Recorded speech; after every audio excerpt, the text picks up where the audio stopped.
Do guns scare you? Would you know what to do if someone entered your home in the middle of the night? There is much controversy over guns, but with the proper training and education, guns can be used for safety or sporting. Firearms can be a useful tool when used in the right situation. Having a husband in law enforcement has changed my view of firearms. I hope to educate you on why having a firearm is not always a bad thing. First, I will discuss the different types of firearms. And generally, they are classified as three broad types of firearms: handguns, which consist of revolvers, semi-automatics, and single-shot pistols. The second are rifles, and third are shotguns. Now that we know the types of firearms, we will review the reasoning of owning one. Most people who legally own a firearm are not criminals using it for negative reasons. One of the top reasons for owning a firearm is self-defense, and people have to take a class for a concealed handgun license to be able to carry a handgun, and that is good when you're on road trips or even for having it home. But statistics show that law-abiding citizens use guns to defend themselves as many as 2.5 million times every year, which is about 6,850 times a day. Also, statistics that are given on the gunowners.org website state that there are as many as 200,000 women who use a gun every year to defend themselves against sexual abuse.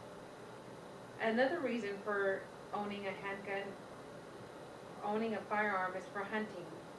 People like to hunt for trophies and to be able to display the trophies on their walls or brag about them, or to control animal population.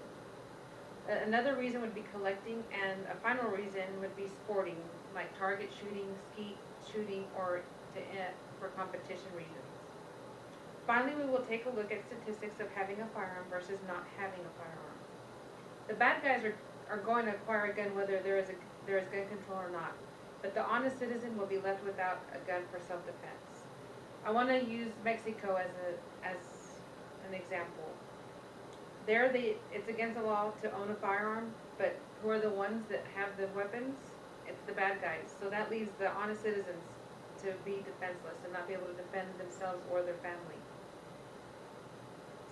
Statistics from another website, justfacts.com, show that in 1982, 40% of male felons surveyed decided not to commit a crime because they knew or believed that the victim was carrying a weapon. Also, a 2002 U.S. Justice Department study of 272,000 felons released from state prisons in 1984 found that within 3 years of being released, 67.5% of them had been arrested for committing a new offense. So we know that crime isn't going to stop. There are several repeat offenders. Another reason, 1,662 murders committed in New York City during 2003 to 2005, more than 90% were committed by people with criminal records. So we have to prepare ourselves and be ready just in case. And according to the visual, the murder rates in Texas from 1960 to 2008, it decreased once the Texas had the right to carry law became effective in 1996, so it's decreased tremendously since that. And more statistics show that states that pass concealed carry laws reduce by rate of murder by 8.5%, rape by 5%, aggravated assault by 7%, and robbery by 3% versus states that do not have these laws. According to Facts.com, Washington, D.C. has the strictest gun control laws, but it is also considered the murder capital of the United States. While Vermont is opposite, they are lenient. They have more lenient gun laws, and they have the lowest crime rate. In conclusion, there is much controversy over guns, but with the proper training and education, guns can be used for safety or sporting. There are different types of firearms as well as different reasons for owning one. Guns in the hands of honest citizens save lives and property, and yes, gun control laws only affect the law-abiding citizens. In closing, I hope that this speech has given you some insight on firearms and that it is okay to own one if you feel comfortable and are trained and educated.